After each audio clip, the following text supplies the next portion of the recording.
저에게는 6살 된 남자 손자아이가 하나 있습니다.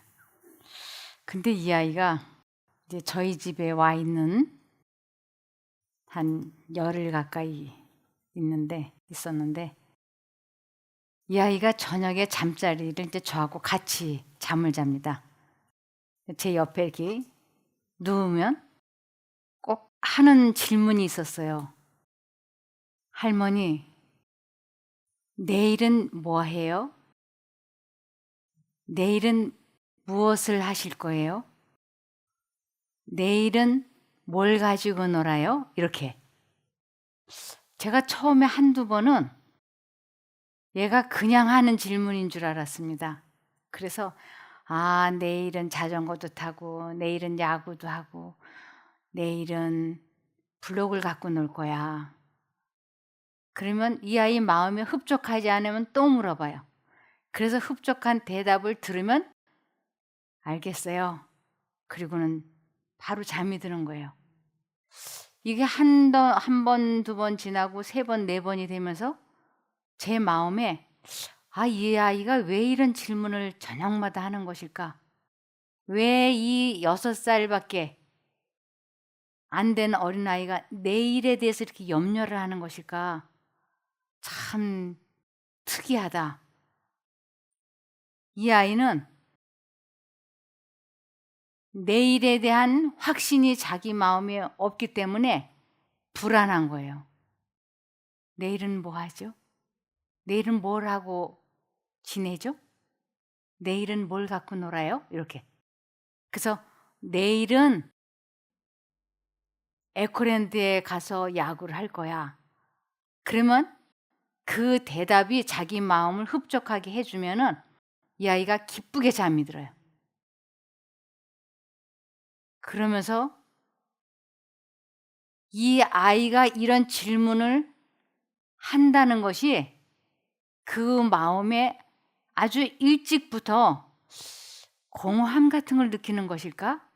왜 내일에 대한 불안 때문에 이러는 것일까? 그런데 그런 질문을 할 때 얘 얼굴은 아주 진지합니다. 그래서 저도 진지하게 대답을 해 주는 것이. 처음에는 설렁설렁 대답해 줬어요. 내일은 에코에 가서 배드민턴 칠 거야. 에코에 가서 달리기를 할 거야."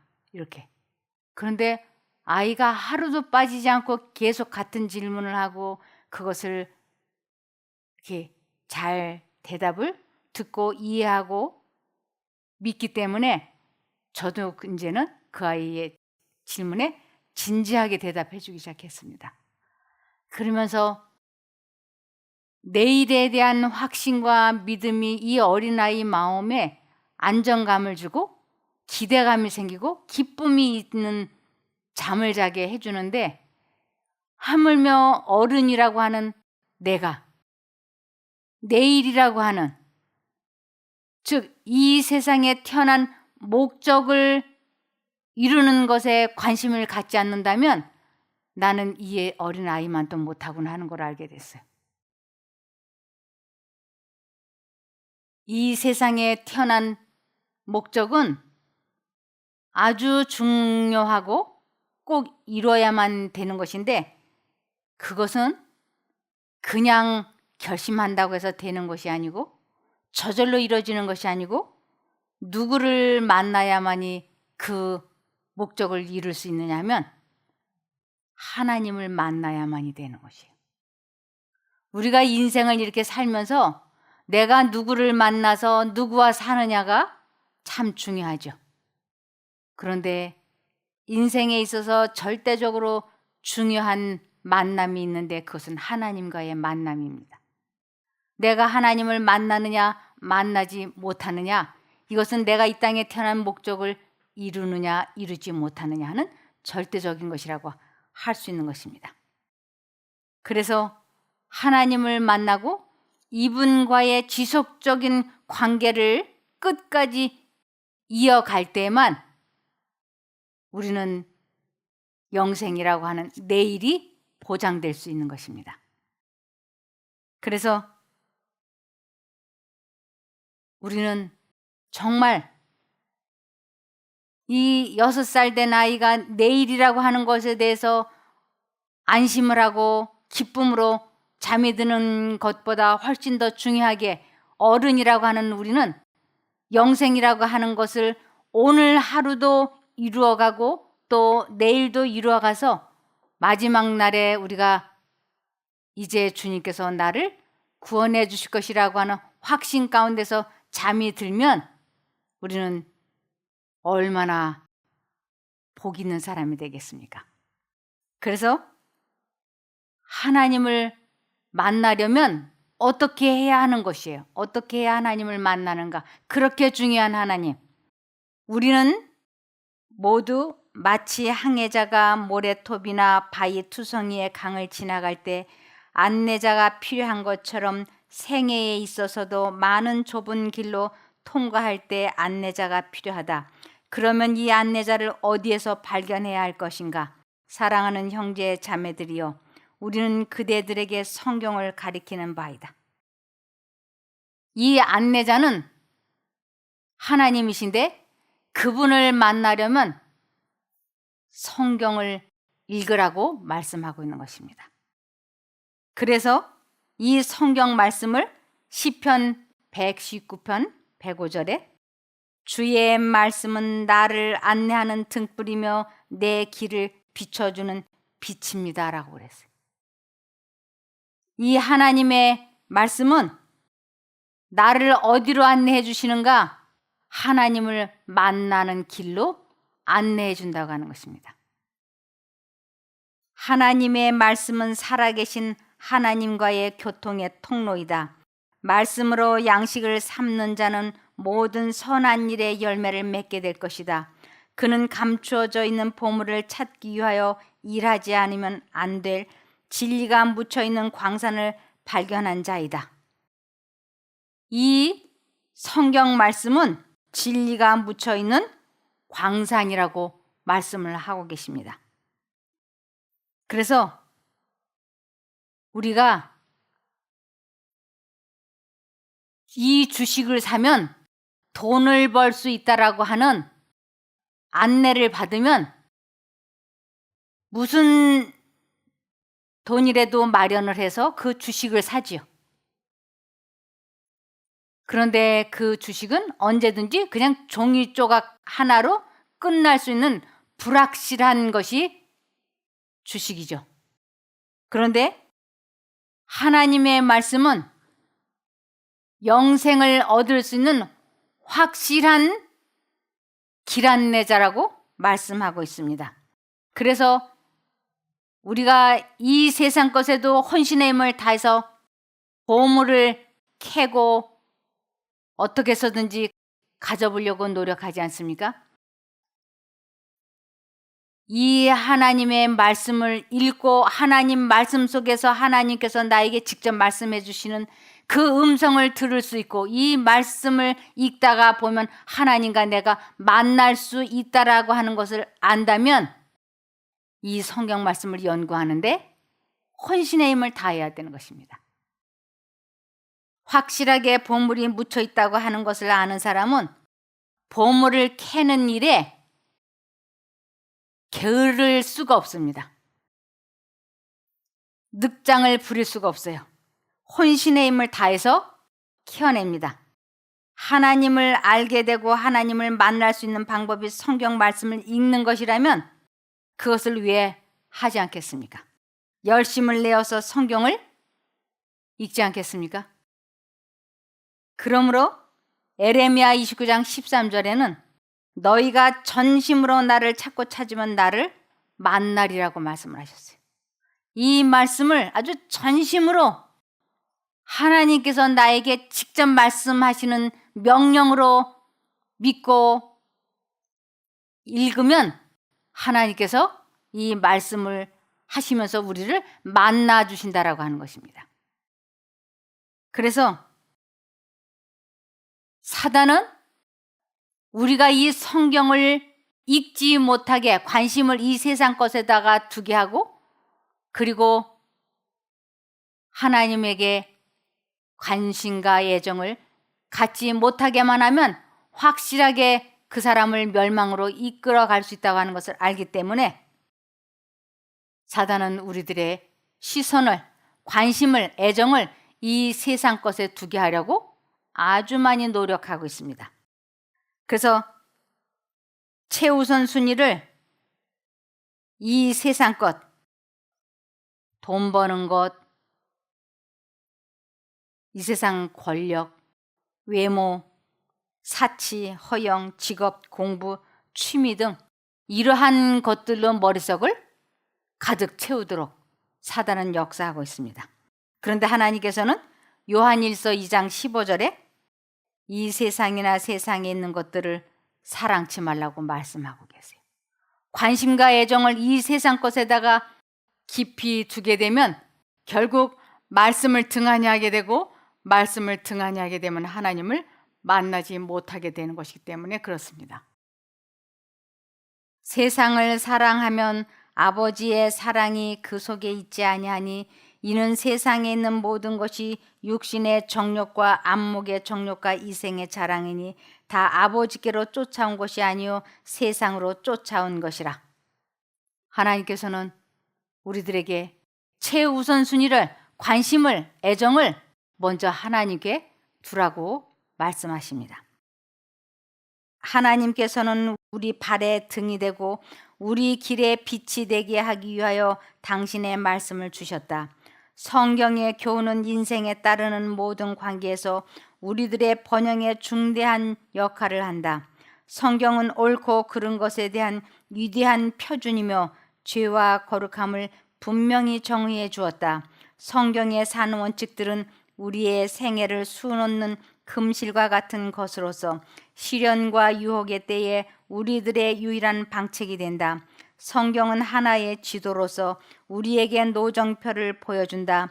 이 지도를 알고 있는 자는 저들이 어디를 가도록 부르심을 받든지 의미의 길 안에서 확실하게 걷게 될 것이다.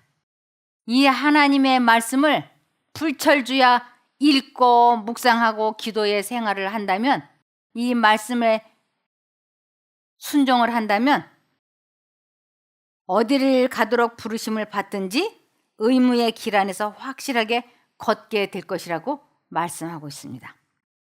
그러므로 시편 119편 130절에 보면 주님의 말씀들을 펼치면 우둔한 자가 깨닫습니다. 이 성경 말씀을 성령 하나님께서 깨닫게 도와주시라고 기도하고 나서 이 말씀을 읽으면 아주 어린아이도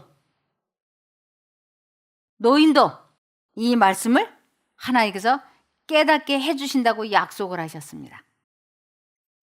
그러므로 유혹으로 둘러싸여 있을 때 그 유혹에 대처할 말씀들이 가장 필요하여 그 말씀들을 유효하게 사용할 수 있는 바로 그 순간 성령께서는 바로 그 말씀들을 마음에 떠오르게 할 것이다. 예를 들면 우리가 사람들과 이렇게 대화를 나누는데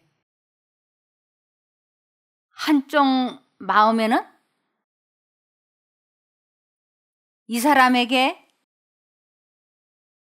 좀 충고를 하고 싶다라는 생각이 이렇게 들어오고, 한쪽 마음에는 충고하면 안 된다는 두 생각이 이렇게 들어올 때가 있어요. 이럴 때 어떻게 하면 좋지? 충고를 해야 되나 말아야 되나 이렇게. 그런데 성령께서는 바로 그 순간 평상시에 읽어 놓았던 말씀들을 번쩍하고 생각나게 해주신다고 하는 것입니다.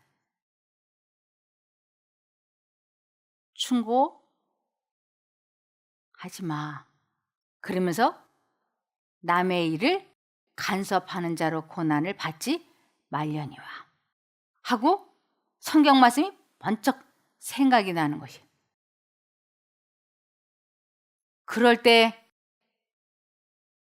한쪽 마음으로는 충고를 하고 싶고 한쪽 마음으로는 충고를 하면 안 된다고 할 때 이렇게 성경 말씀이 번쩍하고 생각이 나는 것이 곧 성령 하나님께서 내 마음에 말씀해 주시라고 하는 것을 이제 경험으로 알기 때문에 그럴 때 아무 말을 안 하고 그냥 충고를 안 하면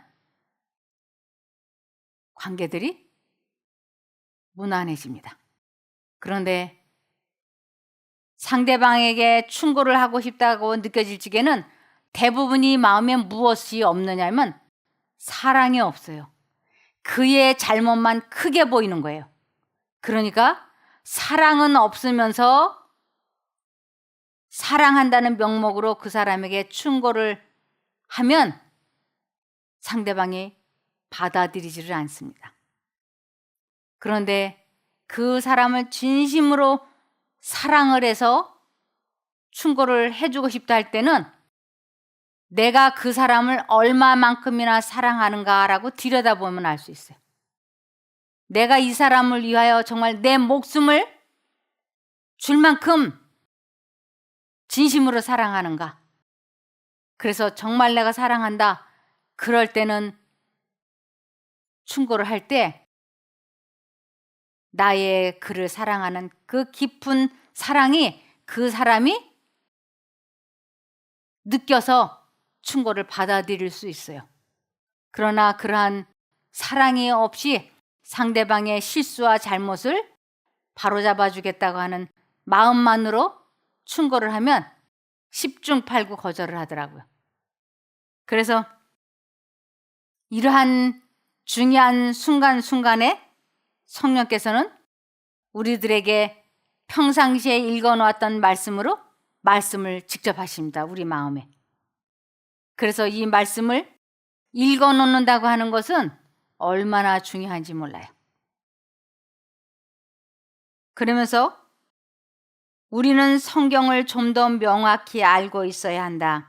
만일 우리가 성경 구절들을 기억해 두기만 하면 많은 유혹들에 대한 문을 닫을 수 있다. 기록되었으되라는 말로 사단의 유혹에 대해 울타리를 치도록 하자. 우리의 믿음과 용기를 시험하기 위하여 어려움을 만날 것이나 예수께서 주시기를 바라시는 은혜를 통하여 승리하기만 하면 우리는 더욱 강하게 될 것이다. 우리는 믿어야 하며 의심 없이 약속들을 붙들어야 한다. 하나님께서 우리들에게 읽도록 권하시는 이 성경 말씀을 평상시에 계속 읽어놓는 것이에요. 그러다가 아주 결정적으로 중요한 순간에는 이 하나님의 말씀을 가지고 하나님께서 우리 마음에 기억나게 해주시고 생각나게 해주셔서 이 말씀으로 우리들에게 말씀을 하신다고 하는 것입니다. 그럴 때 그 말씀을 붙잡으면 그 말씀을 받아들이기만 하면 우리는 유혹이라든지 좋지 않은 일에서 벗어날 수 있게 되는 것입니다. 그러므로 시편 119편 11절입니다. 내가 주께 범죄하지 않으려고 주의 말씀을 내 마음에 간직하였습니다. 우리들이 평상시에 이 성경 말씀을 암기하고 그러는 것이 얼마나 좋은지 몰라요. 왜냐하면 중요한 순간마다 내 마음에 이렇게 기억시켜 놓은 이 말씀이 하나님께서 생각나게 해주셔서 울타리를 쳐주시는 것과 같기 때문인 것입니다. 그리스도의 귀한 말씀을 기억의 공간 속에 걸어놓으라. 그 말씀은 은과 금보다 더 높게 평가되어야 한다. 기억의 공간 속에 많이 걸어놓으라고요. 하나님의 말씀을 등한히 할 때에는 죄된 본성에서 치밀어 오르는 악한 정욕을 제어할 능력이 없어지게 된다. 하나님의 말씀을 등한히 하면 죄된 본성에서 치밀어 오르는 악한 정욕을 도저히 이길 수가 없다고 하는 것입니다. 그 엄청난 경험을 했던 엘리야가 하늘에서 불이 내려오고 기도하니까 하늘에서 비가 쏟아지고 그러면서 850명의 바알의 선지자와 아세라야 선지자들을 죽도록 형벌을 했던 이 놀라운 사람이 단 몇 시간 만에 하나님을 잊어버리고 도망간 것을 우리들은 알고 있지 않습니까?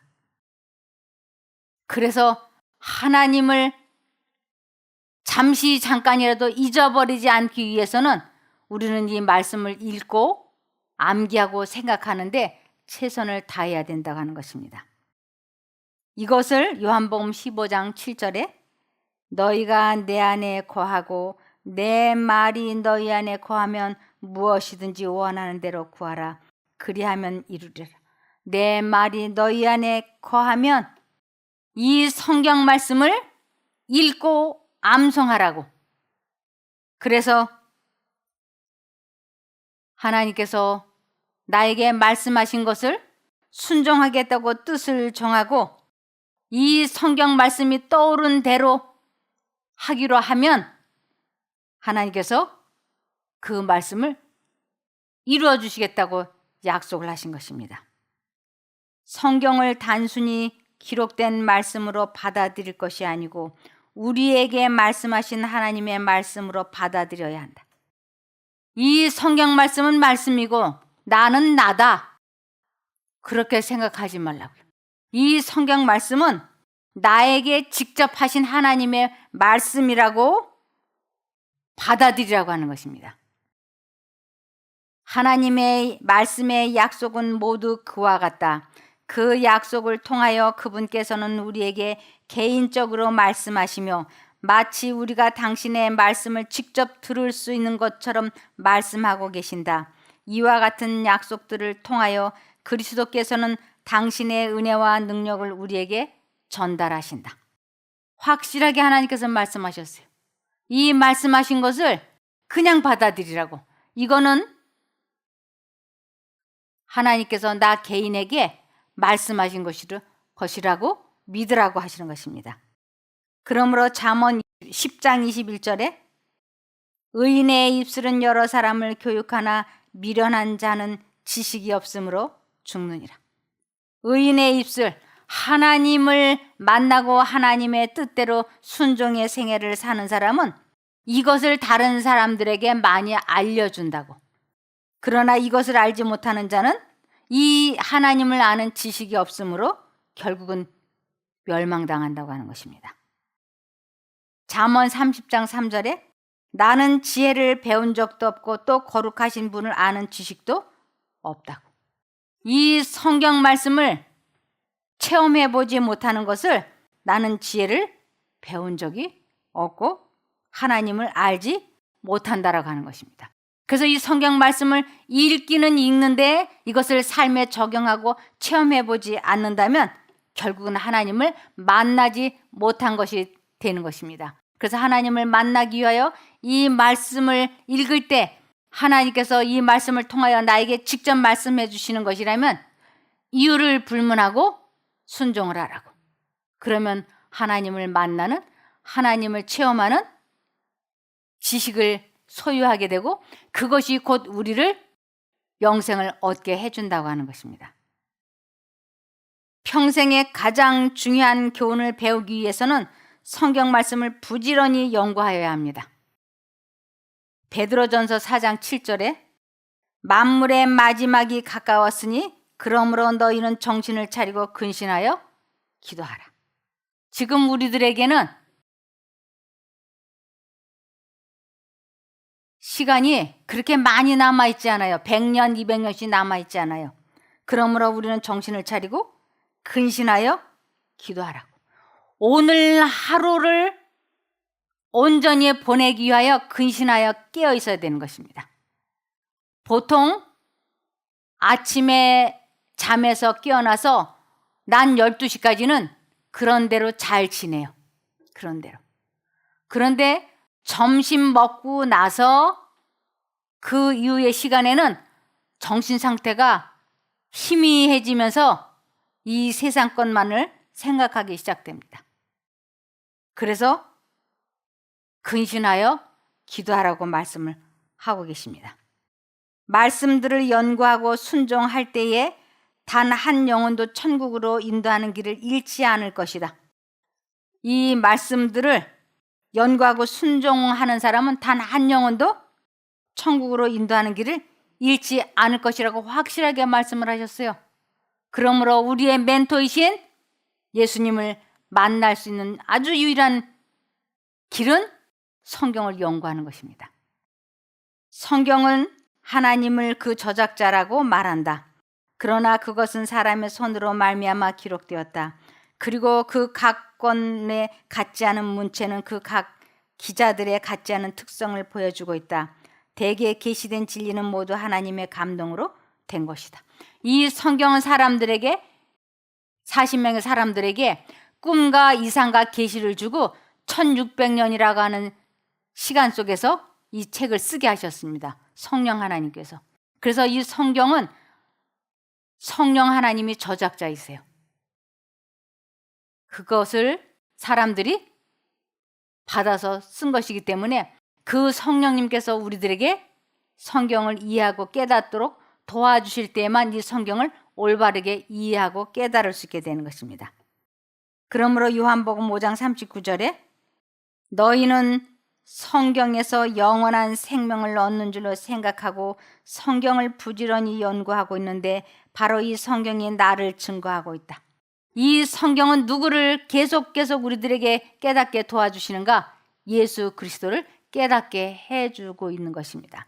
예수 그리스도는 하나님 아버지의 품성을 깨닫게 해주고 있습니다. 그래서 성령 하나님께서는 저작자로서 예수님을 나타내고 예수님은 아버지 하나님을 나타내십니다. 이 세 분 하나님이 목적과 뜻이 하나예요. 사람들을 구원하셔서 영원히 영생을 갖게 하시려는 것이 이 세 분의 목적과 뜻이 하나입니다. 그래서 삼위일체인 거예요. 고린도후서 4장 7절입니다.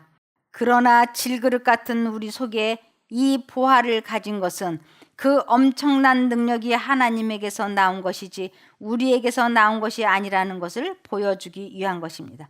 우리는 다 보잘것없는 질그릇인 것이에요. 보잘것없는. 그런데 우리 마음속에 하나님의 말씀을 품는다고 하는 것은, 기억한다고 하는 것은 엄청난 능력이 하나님에게서 나온 것이라고 하는 것을 체험하게 되는 것입니다. 그래서 앉으나 서나 이 하나님의 말씀을 기억하고 하나님을 잊어버리지 않아야 우리는 내일이 우리의 마지막 노후가 보장받을 수 있는 것입니다. 그래서 우리는 노후 대책으로 무엇인가 돈을 좀 많이 모아서 노후 대책을 해야 된다고들 생각을 하는데 가장 좋은 노후 대책은 하나님을 알고 그분과 동행하는 것이 완전한 노후 대책입니다. 왜냐하면 그것이 천국에 가서 영생을 누리는 길이기 때문에 그렇습니다. 우리들이 모두 좋은 노후 보장, 노후 대책을 하시기를 바라며 말씀을 마치겠습니다. 기도할까요? 하늘에 계신 저희들의 아버지 하나님, 저희들이 하나님을 만나기를 소원합니다. 그래서 이 성경 말씀을 읽고 또 읽고 생각할 때 성령 하나님께서 도와주시옵소서. 이 말씀을 읽고 기억해 놓았다가 가장 필요한 순간에 성령 하나님께서 이 말씀을 기억하게 하시고 떠오르게 하셔서 저희들에게 말씀하여 주시옵소서. 그리하시면 저희가 이유를 불문하고 주님을 선택하고 믿게 싸우니 꼭 이끌어 주시고 도와주시기를 예수님 이름으로 기도드리옵나이다. 아멘.